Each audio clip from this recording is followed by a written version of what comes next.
मशहूर शायर स्वर्गीय मुनव्वर राना की एक पंक्ति है कि हम अपनी जमी छोड़ के कहीं नहीं जाते हैं, हमें बुलाती ही दुनिया, हम ही कहीं नहीं जाते हैं। और इन मुहाजिरीन से तो अच्छे ये परिंदे हैं, शिकार होते हैं लेकिन कहीं नहीं जाते हैं। इसी वाक्य को अपना लगभग ध्येय बना चुके हम आज एक ऐसे खास शख्सियत से आपको मिलवाएंगे जो अपने ज़मीन से जुड़े हुए हैं, अपने मिट्टी से जुड़े हुए हैं, जबकि उनकी नौकरी शहर में है, लेकिन वो रोज़ अपने गांव से शहर के लिए सेटलिंग करते हैं, अप डाउन करते हैं और गांव में रह के अपनी खेती बाड़ी, अपने माता पिता को देखते हैं, गांव के बीच में रहते हैं। मतलब पलायन उन्होंने नहीं किया। आज आप लोग देखते होंगे ऐसे बहुत सारे गांव हैं जहां पे समृद्धि बहुत है, लेकिन गांव में एक अजीब प्रकार का सूनापन है, सूना सूना गाँव में है। लेकिन वो जो है शख्स पशु प्रेमी भी हैं, पशुओं से अगाध स्नेह करते हैं। और दूसरी बात ये है उनके अंदर कि उनको अपने, जिसे अंग्रेजी में बोला जाता है डायलेक्ट, तो लोक भाषा या जो है जो क्षेत्रीय भाषा होती है, आंचलिक भाषा है, उससे भी वो जुड़े हुए हैं बहुत गहराई से। और इन सब को बाखूबी गाँव से अपने ग्लोबल तक पहुँचाने का भी हुनर उनको आता है। और वो सोशल मीडिया इन्फ्लुएंसर भी हैं, सोशल को मिलवाते हैं। आज के खास मेहमान, खास खबर के श्री सत्येंद्र शुक्ला जी, प्रणाम। हम जानना चाहते हैं कि आपका बचपन कैसे बीता, बचपन के बारे में कुछ बताएंगे। बचपन तो हमारा जो है मनीष जी गांव में ही बीता, लेकिन आगे की शिक्षा दीक्षा जो हमारी हुई वो शहर में हुई जी। क्योंकि शहर जो है हमारे यहाँ प्रयागराज नज़दीक है, तो जो इंटर की जो है पढ़ाई के बाद हम लोग ग्रेजुएशन करने के लिए शहर की ओर प्रस्थान किए।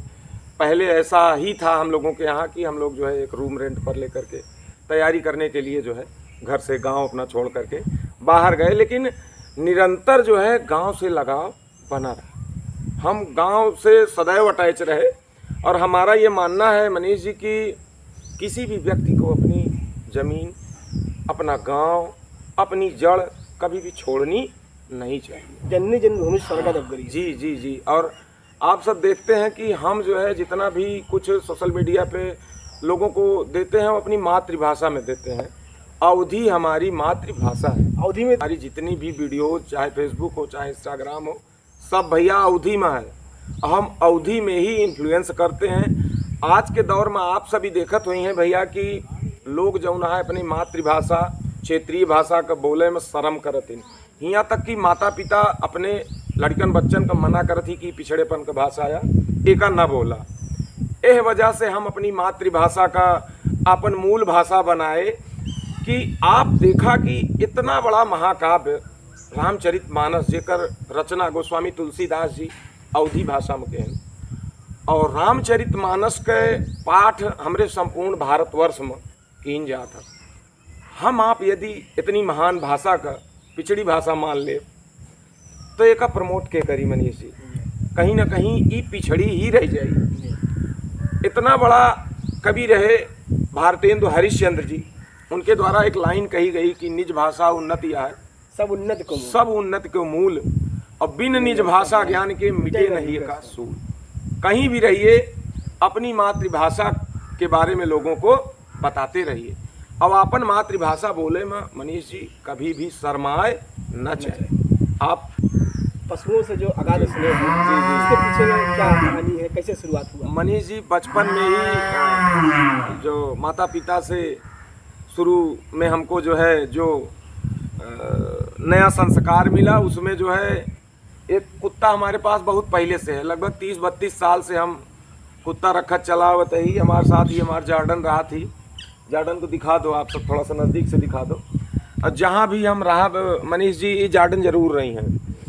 जार्डन से प्रेम ऐसा आप समझें कि चूँकि जार्डन का जन्म हमारे घर में भवा, हम जार्डन का कभी भी एज ए जानवर की तरह नहीं रखे, पारिवारिक सदस्य के रूप में। हाँ, हमेशा इनका हम पुत्रवत पाले रखे। हमारी सारी भाषाएं समझते, खड़ी भाषा, अवधी भाषा सब समझते।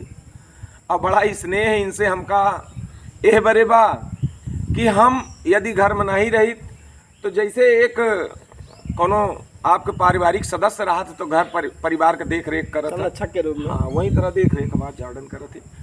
पशु हो चाहे जो हो, जीव से प्रेम रखना चाहिए। हम वैसे भी मनीष जी हमारा जो इन्फ्लुएंस करने का मूल रीज़न है वो यही है कि हम अपने समाज का, अपने गांव का जागरूक करें। सोशल मीडिया का ज़माना है, डिजिटलाइजेशन हो चुका है। आप सब देखत हुई हैं कि तमाम तरह का कंटेंट लोगन के द्वारा प्रस्तुत किन जात बा।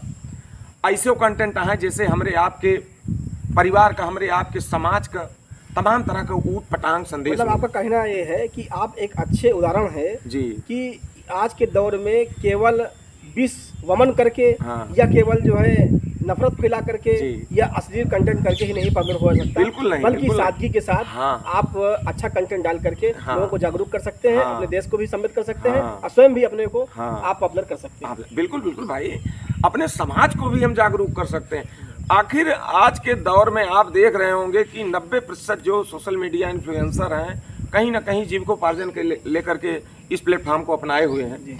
अपने व्यूज़ को बढ़ाने के लिए या अन्य चीज़ों के लिए वो तमाम तरीके की अश्लीलता और अन्य चीज़ों को अपनाते हैं, जो कि कहीं से भी ठीक जी। नहीं है।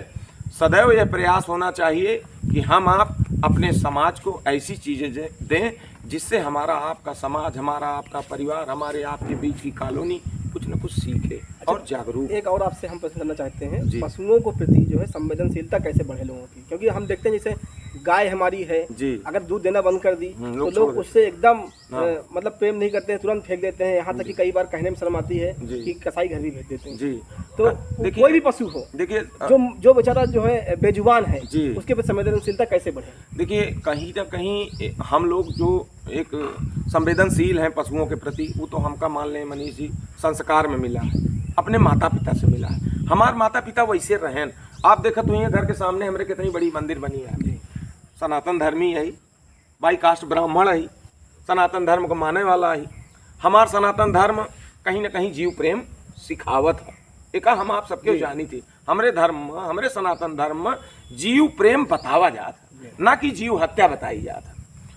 रही बात लोगन के जागरूक करे का, कहीं ना कहीं हम भी अपने वीडियोज़ के माध्यम से लोगन का अवेयर करत रही थी, जागरूक करत रही थी कि भैया गाय पाले या भैंस पाले या पशु पाले या कहीं ना कहीं ओका आप अपने ज़रूरत तक ही सीमित न रखा। हम आप अपने सोसाइटी में, समाज में देखी थी कि लोग गाय पालथिन, जब तक दूध देता है तब तक ओका रखे यहाँ, जब दूध दे बंद कर दे तो ओका छोड़ दे। अच्छा, एक और बात की जैसे आपको जो है अपने गांव से भी काफ़ी प्यार है, मिट्टी से भी काफ़ी प्यार है अपने गांव के, तो ये बताइए कि गांव में रहना क्यों ज़रूरी है? देखिए गांव में रहना, गांव बहुत चीज़ें हमें सिखाता है भाई।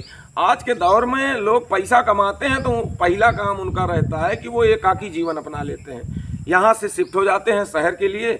और एक चीज़ है उनका कहने का ये तरीका रहता है कि भाई बच्चों को शिक्षित करना है, सब कुछ मानते हैं हम उनकी बात, बच्चों की अच्छी बेहतर शिक्षा के लिए शहरी जीवन उनको अपनाना पड़ता है। लेकिन कहीं ना कहीं ग्रामीण जीवन को भूलना नहीं चाहिए। ये हमारी आपकी जड़ है, यहाँ से हमको आपको बहुत कुछ सीखने को मिलता है। यदि हम अपनी जड़ छोड़ देंगे, हवा मिलती है, हाँ, भोजन मिलता है, तो कहीं के नहीं रह जाएंगे। यहाँ के जैसी हवा शहर में कभी संभव ही नहीं है। वहाँ के जैसा पोल्यूशन यहाँ थोड़े ना है। यहाँ तो काफ़ी कुछ आपको चारों तरफ खेती बाड़ी ढेर सारी चीज़ें देखने को मिल जाएंगी। वहाँ ये सब कहाँ गाड़ियाँ, धुआं, धक्कड़, यही सब मिलेगा और क्या मिलेगा। अच्छा, चलते चलते आप दर्शकों को क्या संदेश देना चाहेंगे, खासतौर से युवा पीढ़ी को? देखिए युवा पीढ़ी से हम यही कहना चाहेंगे कि साथियों, मित्रों, आप सब एक चीज़ का सदैव ध्यान रखिए कि आप यदि जीव से प्रेम नहीं करते हैं तो जीव से प्रेम करना प्रारंभ करिए। स्वार्थ तक ही सब कुछ नहीं है।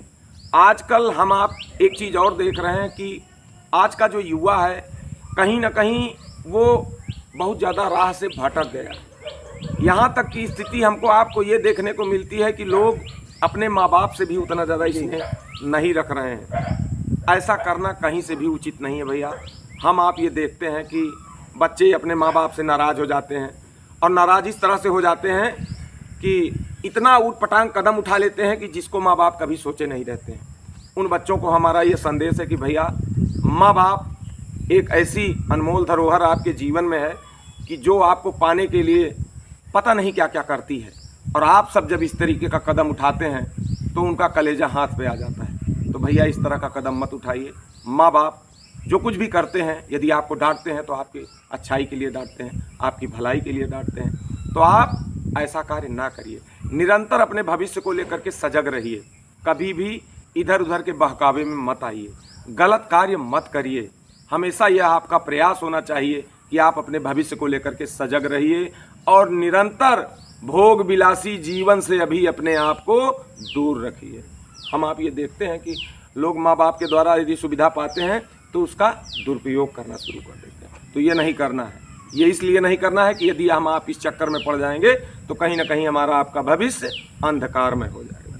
ये संदेश हमारा आपके चैनल के युवाओं के लिए। बहुत बहुत धन्यवाद आपको वार्ता करने के लिए। सादर प्रणाम। दर्शकों, यदि आपको ये वीडियो पसंद आया हो तो कृपया चैनल को सब्सक्राइब करें और इस वीडियो को ज़्यादा से ज़्यादा शेयर करें, जिससे लोग शुक्ला जी की बातों से लाभान्वित हो सकें। धन्यवाद। सादर।